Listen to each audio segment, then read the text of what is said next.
All right, let's do another example.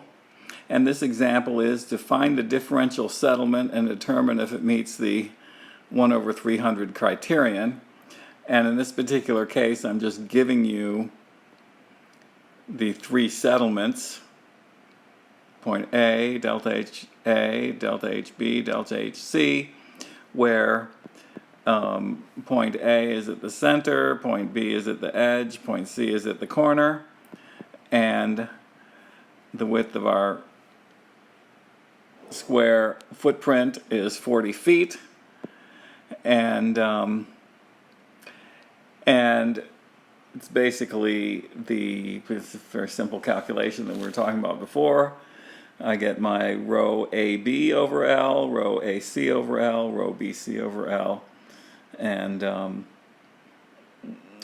what do I need? Well, when I do rho AB, I have to have LAB. When I have rho AC, I do LAC. Rho BC, I do LBC. And the settlements, I use these settlements. So for AB, I do delta HA minus delta HB. For AC, I do delta HA minus delta HC. For rho BC, delta HB minus delta HC. I've given you all of these are given. So it's simply a plug-in. We know that B is 40 feet. LAB is 20 feet. And I should say that is going to be equal to, that equals LBC. So all we need to do then is to plug these in. So rho AB, AB, rho AC, AC, rho BC, BC, and using the Pythagorean theorem, we get LAC. You can look at this, pause the video, plug everything in, and in this particular case, I get 1 over 889, 1 over 677, 1 over 1,000. And so in this particular case, if I get those settlements, the foundation works. It's okay, because all of those differential settlements divided by the distance gives us less than 1 over 300.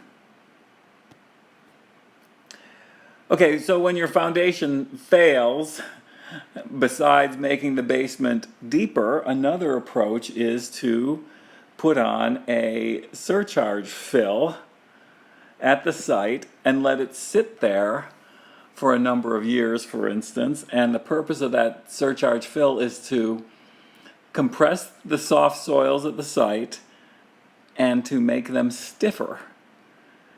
And then you can remove some or all of that surcharge fill from the site and then build your structure on top of it. Now what happens is that a developer, for instance, anticipates building a structure many years in advance.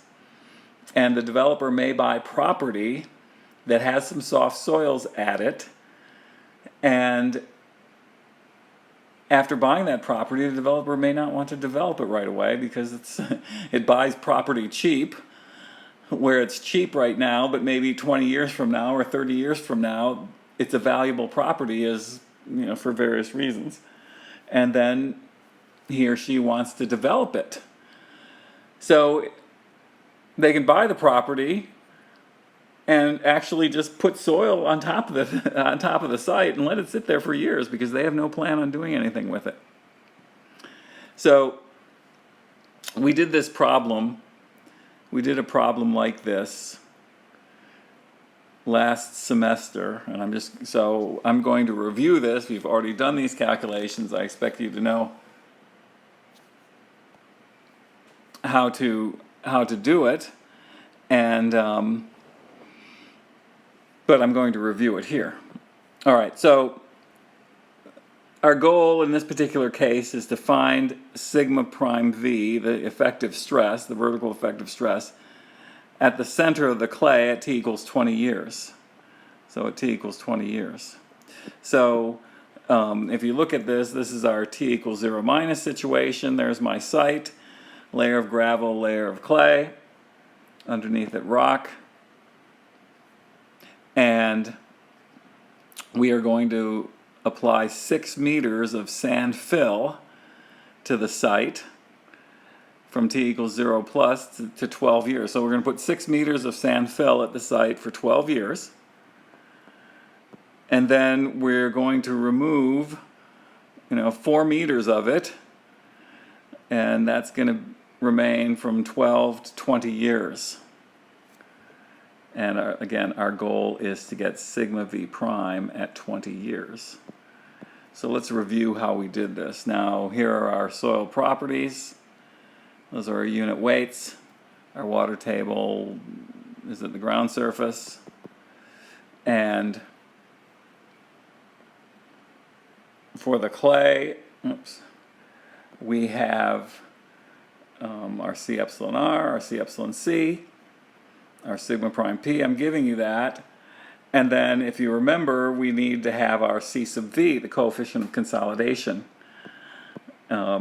which helps us solve the time issue. So this is a review. I'm going to go through it. If you don't remember some of this stuff, please either review your soil mechanics notes or go on and look at some of the videos for soil mechanics that are also posted. Okay, so if you remember, what we have to do here is we set two time scales. One time starts at t equals 0. 0 minus, 0 plus, doesn't really matter. At 0. The other one starts at 12. So, in other words, we're keeping track of this fill, and then we have a negative 4 meters fill that takes place from 12 to 20 years. So we set up two times, one at t equals 0 and one at t equals 12. So what does that mean for us? So we take a t1 and t2, if you remember how to do this. So we've got our point of interest, and now what we have to do is we got to consider the time. So our point of interest, of course, is at the same location. It's at 6 meters. I've got a t1 and t2. So I set it up. I've got my 0 minus, 0 plus, 12 minus, 12 plus, 20. That's my T1. So I'm going to follow that time scale. But then my T2, well, that's nothing. But at 12 minus, I'm 0 minus. At 12 plus, I'm 0 plus. At 20, I'm 8. So I set up those two time scales and track what happens with the fill. And so once I have my small t1s, small t2, I have to calculate my big T1s and big T2s. Well, how do I get big T from small t? Remember, capital T is dimensionless time or time factor. And from the consolidation equation, if you remember, capital T is equal to C sub V small t over HDR squared. So I've given you C sub V. C sub V is 0.7 square meters per year. And if you remember HDR, what is HDR? Well, in this particular case, notice we have to decide whether it's single drainage or double drainage. And in this particular case, I have bedrock at the bottom, which means that for my clay, I only have single drainage. It can only drain at the top. So single drainage gives me that HDR and H are the same. So there is my H, and what do I know? H is equal to HDR because it's single drainage. So when I put into my expression for capital T, my HDR then is what? It's 6, so that HDR squared is 36. So single drainage HDR is 6. So my expression for time factor, or dimensionless time, becomes 0.7t over 36. So I calculate my time factors using my small t's, my big T's from my small t's, using this particular equation. So you can pause the video and make sure those numbers are correct. Then what do I do with that? Well, what I have to do then is I need to go into my chart. It's a different chart now that if you remember, I'm going to show you that particular chart is, oops, there we go, looks like this. Now, this is our basic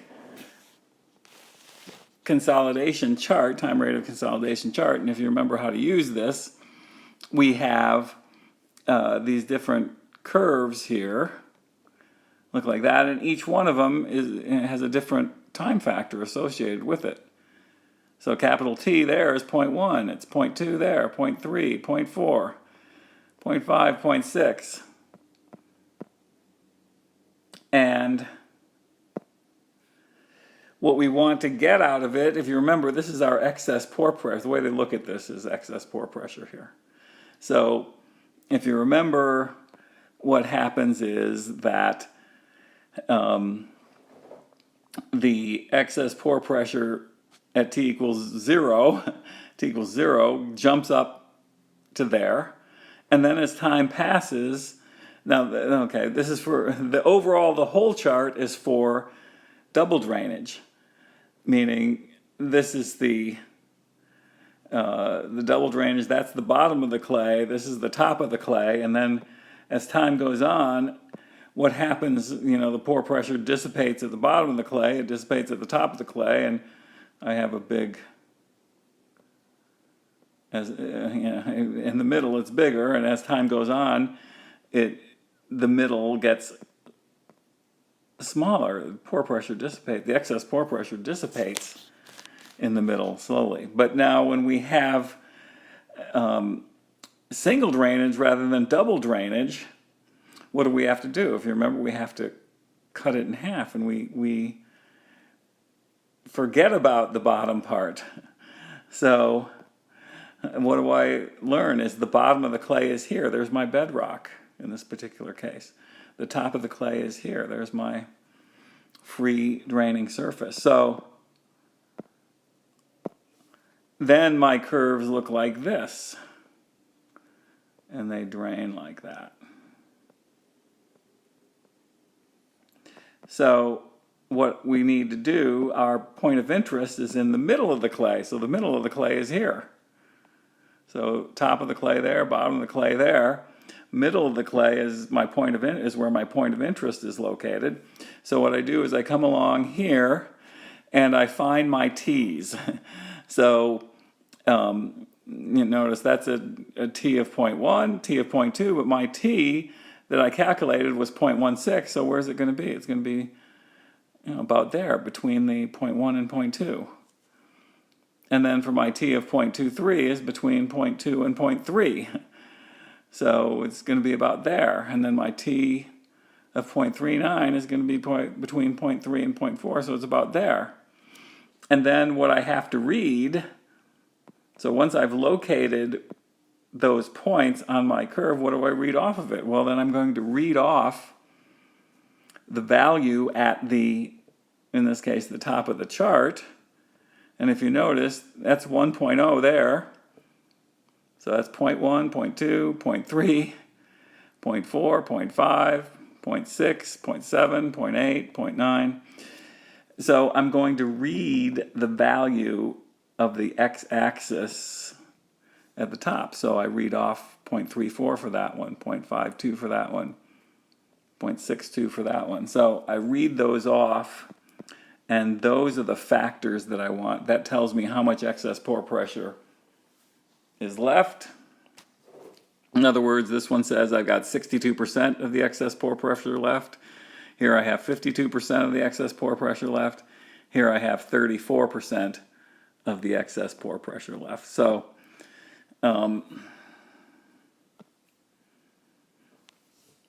okay, so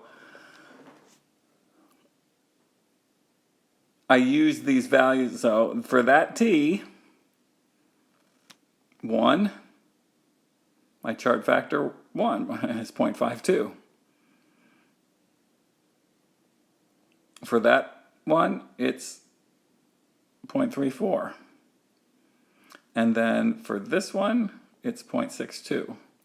So that's for the factor 2. So, okay, so now I have the factors from my chart, if you remember how to do this. And now I'm going to look at my excess pore pressures. And again, I have 2 of them, excess pore pressure 1, excess pore pressure 2, because I have 2 times that I'm following. So if you remember how to do this, remember excess pore pressure at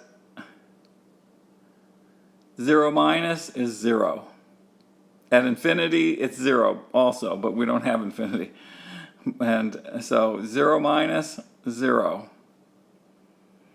Now, the hardest one to get is this one here and this one here. Okay, why is that? Because that's the t equals 0 plus, and that is t equals 0 plus. So, in other words, these two go together. How do we get those excess pore pressures? Once you get that, you're home free. Well, that is due to the weight of the fill. If you remember, I don't want to review consolidation theory, but the excess pore pressure at t equals 0 plus, in other words, immediately after we apply the load, means that we apply the load, the weight of the fill, and the pore water takes all of that load. Well, the weight of the fill it's 6 meters times 12 kilonewtons per cubic meter. Let's go back to the. So I'm applying 6 meters of fill with a weight of 12 kilonewtons per cubic meter. So the stress caused by the weight of that fill is 6 times 12. Now, what have we done here? We've removed 4 meters. 6 minus 2 is 4. Again, at a weight of 12. So we've removed 4 times 12, 48. So we have a negative 48 for removing that fill. So what we have is the 6 times 12 here is 72. And we have 4 times 12 there, and it's negative 48. So this, like I say, if you get these two numbers, you're in the clear here. Once you have those numbers, now I'm going to use my factors. So this is my UXS1, so I'm going to use my T1s. I'm sorry, my chart factor 1. And so it's 0.52. So I get 0.52 times 72 for that one. And again, 0.52 times 72 to get that. Now I'm at 0.34 times 72 to get that.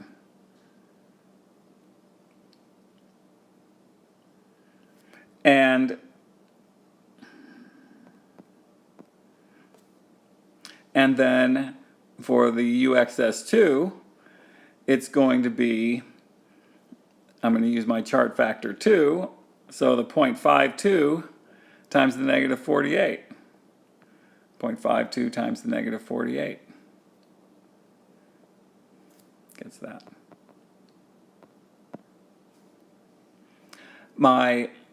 Okay, so that gives me both of my UXS's. I get my U water table. Is easy because it's we're at a depth of 6 meters and it's 9.8. Water table's at the ground surface, so 6 times 9.8 gives me 58.8. The water table doesn't change. And then to get my U total, I simply sum the XS1, XS2, U water table, sum of those 3. That gives me U total. And then how do I get my sigma V? So I've got my pore pressure, U. How do I get my sigma V? Well, the sigma V is what? I look at the correct picture. So I look at the 0 minus picture to get that. I look at the 0 plus picture to get that. The 12 minus picture is the same as the 0 plus, so that's that. 12 plus, I look at the 12 plus picture. The 20, it's the same as the 12 plus. So remember, you have to look at the correct picture to get the sigma V. So let's just go one more time. I'm looking at this picture. When I look at that picture, what do I see? I've got 3 meters of gravel and 3 meters of clay. Then I look at this picture. I've got what? 6 meters of sand, 3 meters of gravel, 3 meters of clay. And then I look at this picture and I have what? 2 meters of sand, 3 meters of gravel, 3 meters of clay. So that is how I get those sigma V's. Got my sigma V's, then I get my sigma V prime is simply what? Sigma V minus U. And I now have all of my effective stresses at all the different times, and that is what I wanted to get, because suppose I'm going to build the structure. Let's go back to this. Now, I'm at 20 years now, and okay, the stuff's now the developer wants to put a structure here at 20 years. Well, what have I just figured out? Well, I've now figured out sigma V prime at 20 years, and what is that? That is my sigma prime I. That long calculation just to get sigma prime I for my next calculation for my settlement of my structure. So this calculation, that is how you can determine. So you put this surcharge fill onto the site to stiffen the soils, and now to figure out whether it's good, it works, is you've got your sigma prime I to begin the next part of the calculation. And for instance, so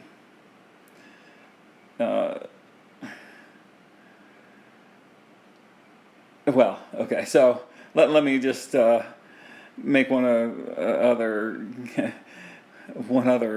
point about this, is that suppose the question is to determine the thickness of this clay. Okay, we also did this problem last semester. If I said to you, okay, give me the thickness of that clay layer at t equals 20 years, what do I have to do then?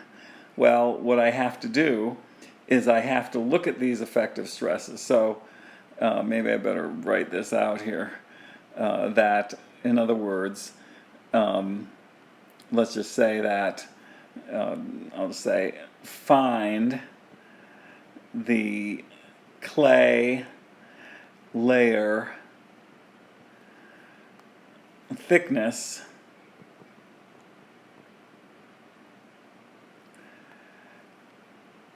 at t equals 20 years.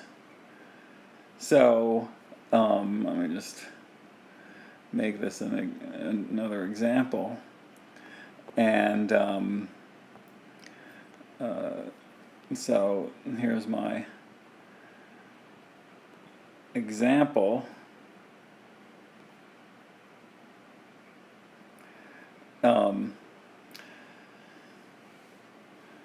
How would I do that? Well,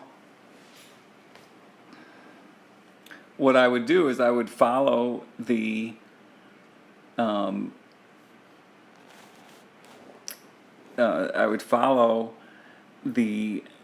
effective stresses here. So in other words, I have these effective stresses, I have the soil properties, and notice that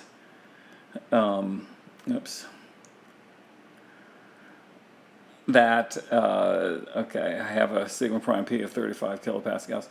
But okay, so